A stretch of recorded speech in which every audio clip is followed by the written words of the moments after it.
Welcome to BAM, the show conquering sameness.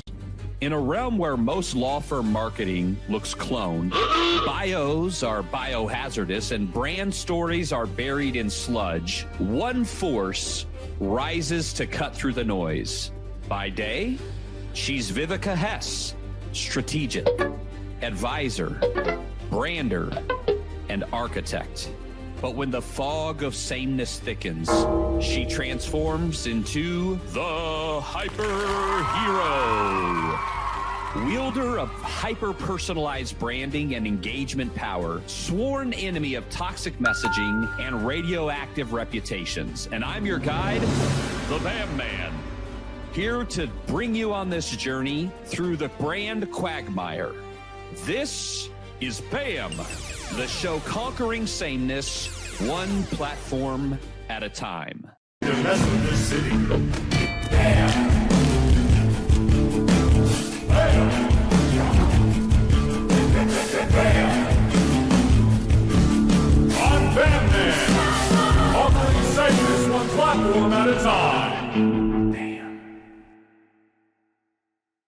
We drop into the muck, the biohazard bog, where LinkedIn, a veritable super site of sameness, lets bios decay unread and headers ooze the same sludge-soaked slogans. This is where the hyperhero began.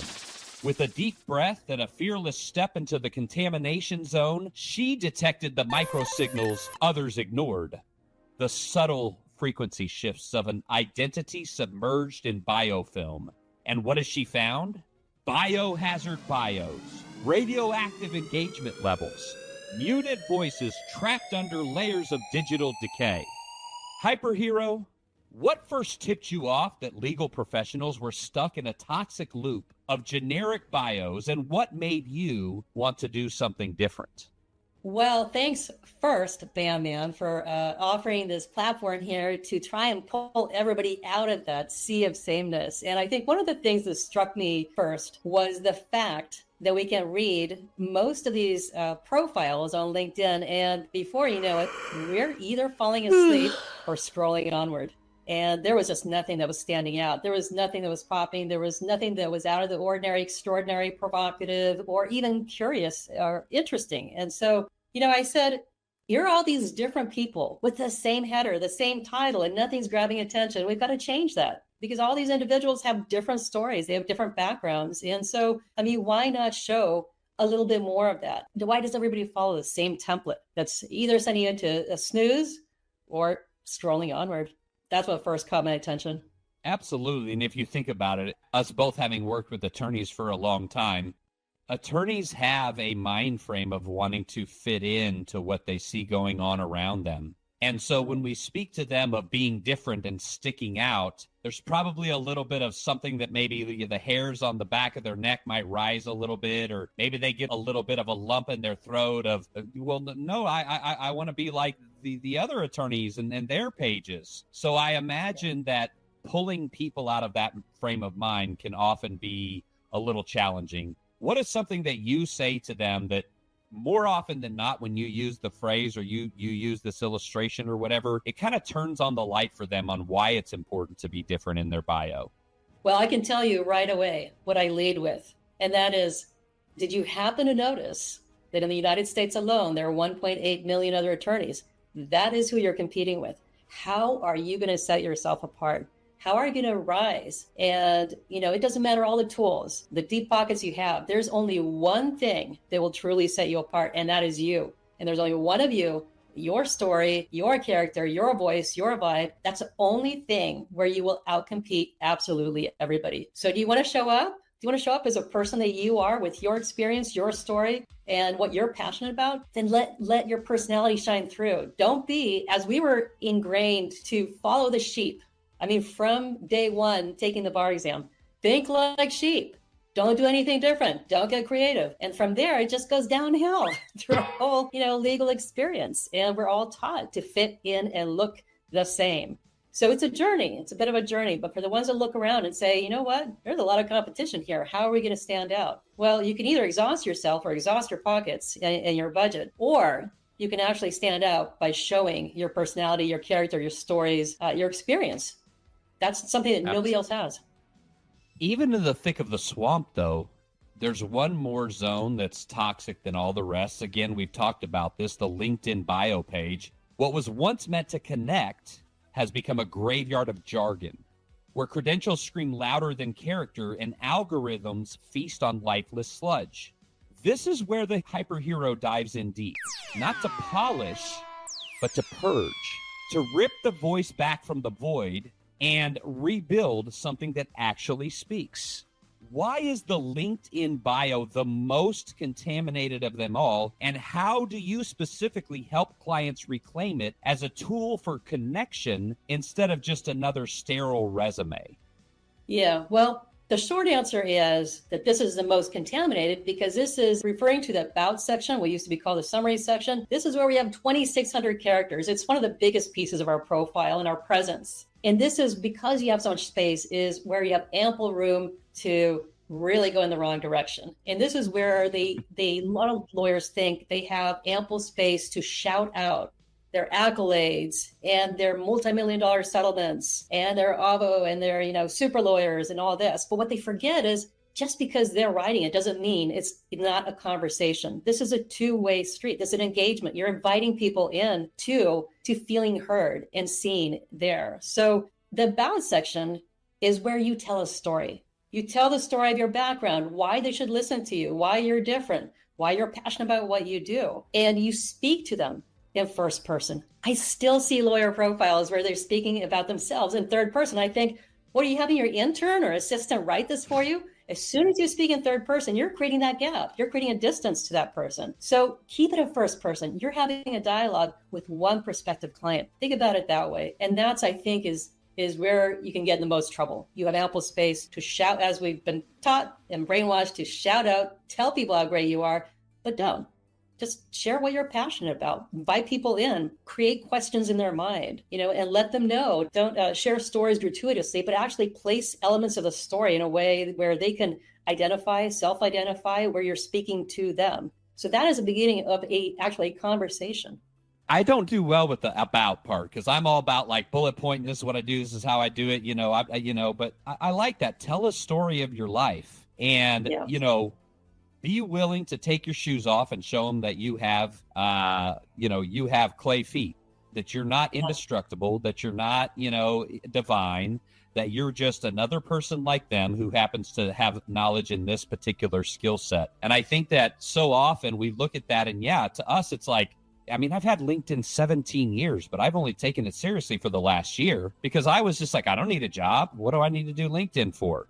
Now, as I've developed my new agency, I've seen that, how important it is and what it does. And so, I'm reminded when you talked about how in the about section, it's 2,600 characters, and this is where people can hurt themselves. It's like my mom used to say, giving you enough rope to hang yourself. It's like LinkedIn's giving us enough rope to hang ourselves, to reveal who we really are.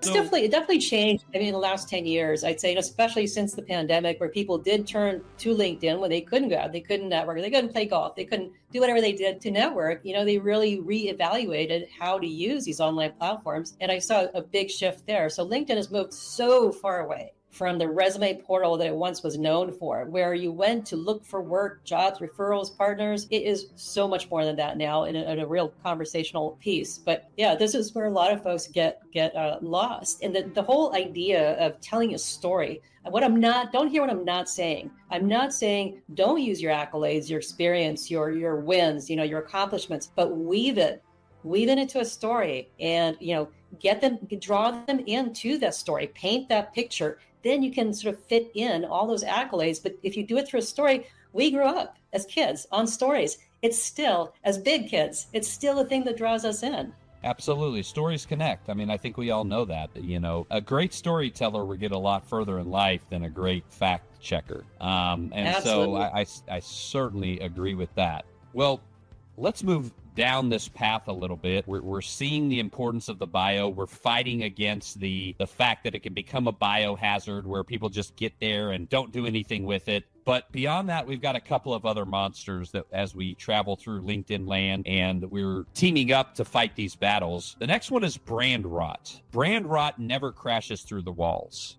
It seeps in slowly like toxic mold in the mind. Over time, boldness fades and clarity dulls.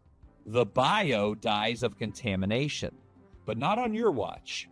You don't just rewrite bios. You revive reputations. What is the process like when you help a lawyer align their LinkedIn bio with who they really are and bring that bio back to life? What does that process typically look like for you and the attorney? Yeah, I love that question because you use two words that mean a lot to me. And one is revive and bringing back your voice. And those are two completely appropriate terms for exactly what I do. And what I'm very passionate about doing is, nobody ever left or said goodbye to their persona, their personality, their passion. It's there. But we hit the ground running. We're pumping out the billable hours. We're hitting deadlines. Life gets really busy. And so my job is to get on a call with an attorney and start digging. We start with the softball questions. We go deeper and deeper. And I'll admit, I'm not a good fit for everybody. But the ones that are bold enough to open up just a little bit, we go pretty deep. And what I'm trying to find is that personality, the passion, the fire that lit them up at one point in their careers. And it's just gone dormant. But if I can put some fire in it, if we can revive it, resurface that, and then, and then have that show up in their communications, in their bios, in their headline. I see attorneys actually light up. They're almost, rejuvenated by it. And they say, well, this is exciting. I get to be more of me. It's okay. Yes, yeah. It's okay. Not only is it okay, this is what we want to see. This is the only thing that's going to set you apart. So enjoy it. Have fun. And oftentimes after we've had this call, I've had some time to sort of massage the words and to sort of digest, what their story is. And we kind of walk through it afterwards. One of the things that I've heard it a few times, that every time I said, this is what I live for, they'll say, it almost feels like you know me better than I do know myself. When you have a client who says that thing that you're just like, that's what I was trying to accomplish, and I didn't. That's what I didn't go. I know exactly what you mean. I know exactly. In a different thing that we have different metrics that we look for, but there's just nothing better in this industry. So working with these attorneys, seeing kind of the erosion of their brand, both through, their bio and again, it could be in many other areas, but really looking at LinkedIn specifically. Now that the brand is detoxed, the audience is starting to listen. The LinkedIn bio isn't just existing, it's connecting. There's no more summaries, buzzwords, just real, readable stories designed for discovery and built to convert. What's your approach for expanding a great bio into somebody who now wants to produce authoritative positioning, thought leadership content that actually begins now to draw people in? They land on the page. It's worth knowing more of this person. Now I'm going to start looking to see what they write, what their videos are, what is their content. How do you approach helping attorneys now go beyond just the bio page? One of the things I'm a big advocate of, and I think it never ends, but I say first off, and it's a little bit counterintuitive. First off, before creating the content, have a look around. Listen very carefully. Who's resonating? Who among your fellow attorneys is resonating, is really getting traction? See why. See the conversations that are out there. Pick up on that. So sometimes if an attorney's been out of the loop from LinkedIn for quite a while, it's a little bit intimidating to jump right in and start creating content. So what I usually suggest is go low key. Just join in on some comments on some existing threads in some conversations that you really value and that you think, you're finding prospective clients or partners, referrals, other attorneys you admire. Jump into those comment threads and sort of get warmed up that way. And the gold is oftentimes in those comments because you see what people are saying, what their pain points are, what they really enjoy talking about. When you've done that for just a little bit, and assuming you've been gone from LinkedIn and are not quite sure how to start putting out content, that's a good starting point because that sort of takes away some of the pressure of putting content out there, but joining in existing conversations. Then take that, see any gaps that you notice or any pain points that haven't been addressed. Use that as the fuel for content that you then create as your original post.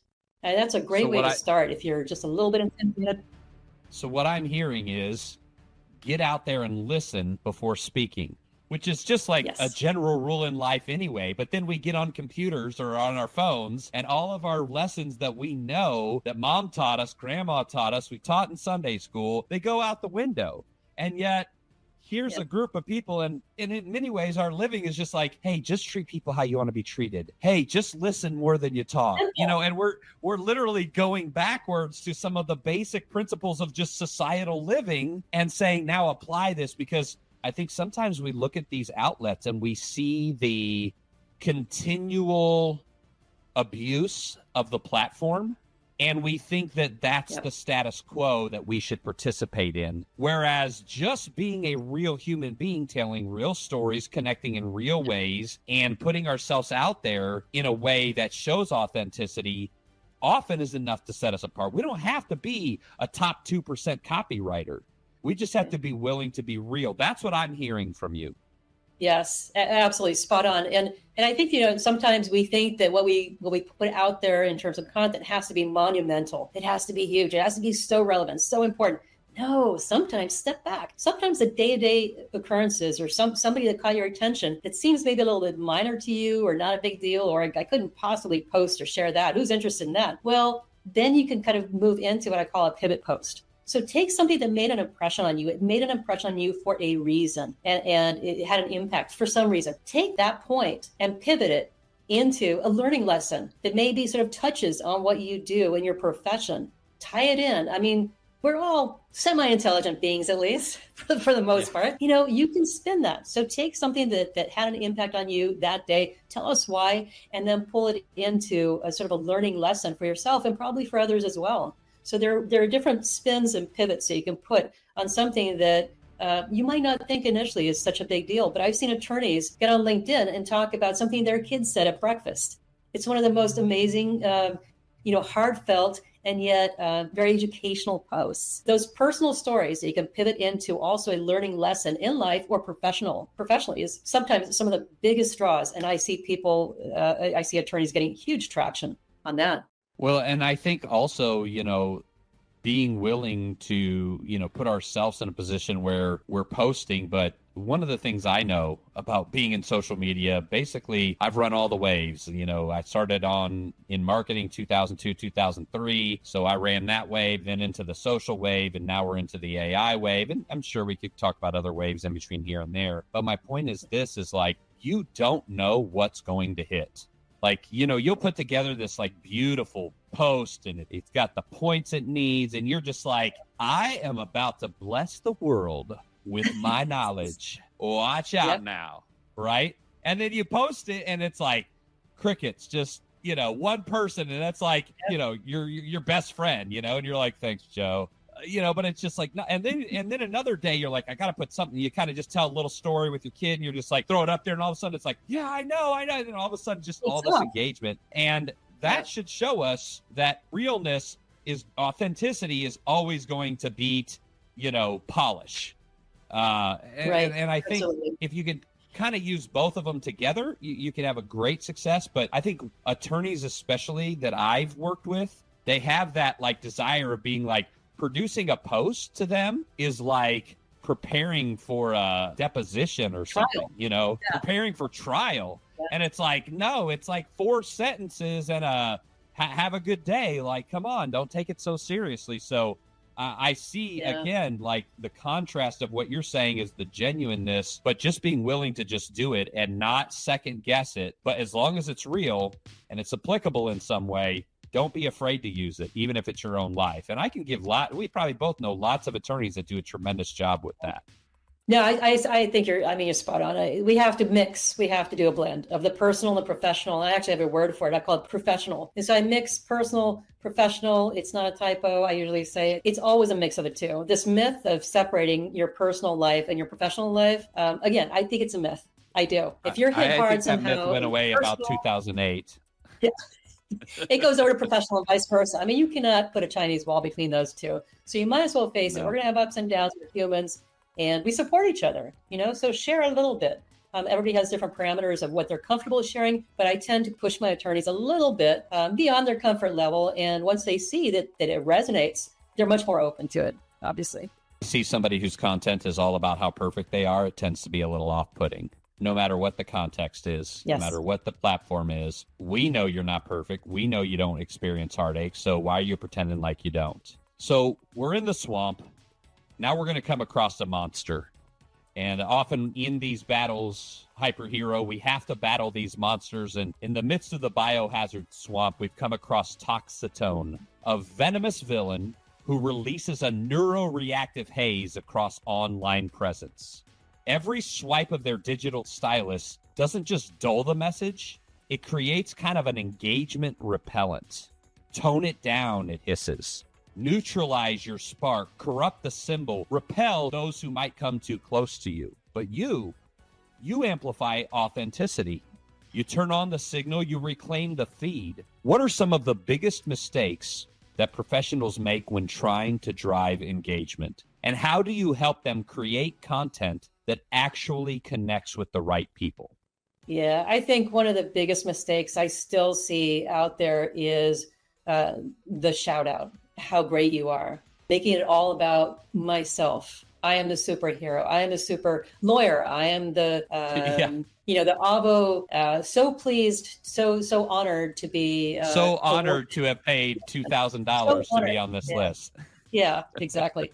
and that still happens. And I think many other attorneys that I work with, and certainly most prospective clients or partners, referrals, just scroll right past that. So that's something that has to stop. You can tell that story. You can embed that as an aside, or you can talk about it indirectly and really talk about what was it about it? What was the honor that you felt about it? I mean, what was it based on? How did you help somebody, or how did you solve the issue, the problems, the settlement? And what did you go through? When we were the dark sides, and how did you come through on the other end? And apropos, that all led to a recognition of the work that you put in, and that feels really great, and even greater for your client. So there are different ways of positioning that, but instead of just coming right out of the gate saying, "So honored to be given this award that I paid $2,000 for," or whatever, we still see some of that. So I think the content that really always is very mindful and intentional about who you're speaking to. And, my own content has a lot of sort of humor in it and snarkiness, all that stuff that I felt I couldn't do as an attorney is coming out now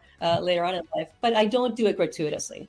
There's always, I can have a little bit of fun. I need to have fun, but it's all about me, right? No, Right. The fun is it's not gratuitous, right? There has to be a lesson. There has to be something that I think is shared, sort of a commonality between the audience that I'm trying to speak to, and sort of the issue or the fun or the cynical aspect that I have on a certain topic. I did a whole series about my teenage daughter and our banter back and forth. I mean, you want to talk about posts that you thought would go nowhere?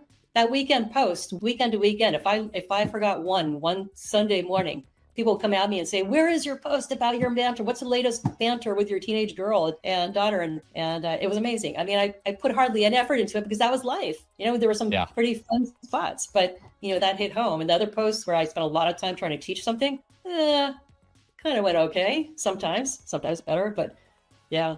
So it's the little things. It's the the life things that we all need to put a smile on our face, or teach us a lesson, or resonate and relate. Relatability is a big one. And I think that obviously rings true, and it's always rung true. There's, a portion in the Bible. I had a period in my life where I was very heavy there, but in like church and things like that. And I remember there's a phrase that was made by the Apostle Paul, and he said, "My strength is made perfect in weakness." And I think that people who have positions of authority, when they begin to understand how powerful it is to embrace their own humanity in front of other people, instead of creating a plastic persona that they think is impressing people. And we're just so far past cultivated impressing people. Social media ripped that Band-Aid away decades ago. Yes. And people that try to stand up and pretend that they're, like I said, plastic perfection, it does nothing but turn people off anymore. People don't go, "Oh, I want to be like them." They're just like, "Ew, they're fake. I don't want anything to do with them." And I'm not just talking about young people. This is just society as a whole, where we are. So we've defeated Toxitone. Now Brand Rod has slunk back into the shadows. And here you stand tall, Hyperhero. A brand that's been built that's resonating, and it's not replicating. But when one voice speaks clearly, others start to rise too. What do you hope your clients and anyone caught in bland branding realize about the power of showing up as themselves? I think what I really hope, and I don't only hope, I see this happen in real life and with working with attorneys, is that when they release, revive, resurface that person, that humanity, it's quite a relief and it's quite empowering too. Because imagine this, you're running on a track, you're running it at high speeds and you're meeting those deadlines and you're putting the billable hours and you're juggling family and everything else. It's a very stressful pace. Imagine not having to force then on top of all of that content that you think should be in a certain formality or in, expected, anticipated way. Imagine to be able to open those floodgates and say, I can be just me. I mean, how empowering and how freeing is that? And I see attorneys actually having fun with it. Can you imagine bringing fun back into your life and being able to be who you are? There's no effort there because it's a very natural, organic experience. So to see that and see the light up, and that usually happens after a few weeks when they realize they really don't have to force anything. They don't have to go study any books or the most recent case. They know enough. So to blend in your humanity that comes completely naturally, as long as you can tap back into it. That's a very freeing experience, and I see it, and I can feel it when I'm speaking to attorneys, and that's amazing. Yeah, absolutely, and that's a privilege that we get here as well, working with attorneys, getting them on camera, answering questions, talking about their practice, and yes, we're more FAQ to build authoritative positioning, but we build these shows around the attorneys so that they understand that. So whether it be content, video, whether it be whatever outlet that you're in, we want to encourage any professional, but specifically because we work with attorneys, don't get caught up in that trap of being afraid what your friend from your class of, 82 might think if they see your marketing, and worry more about what the community thinks when they see your marketing. Now, The biohazard is quiet, but we know the monsters will come back. Toxitone is already brewing new edits, and brand rot's contamination will never stop. But as long as the hyper hero keeps rising, engagement, power is surging, sameness will never stand a chance. I'm Batman. And joining me today to defeat these monsters in the biohazard bog has been Hyper Hero. And this is BAM! The show conquering sameness, one platform at a time.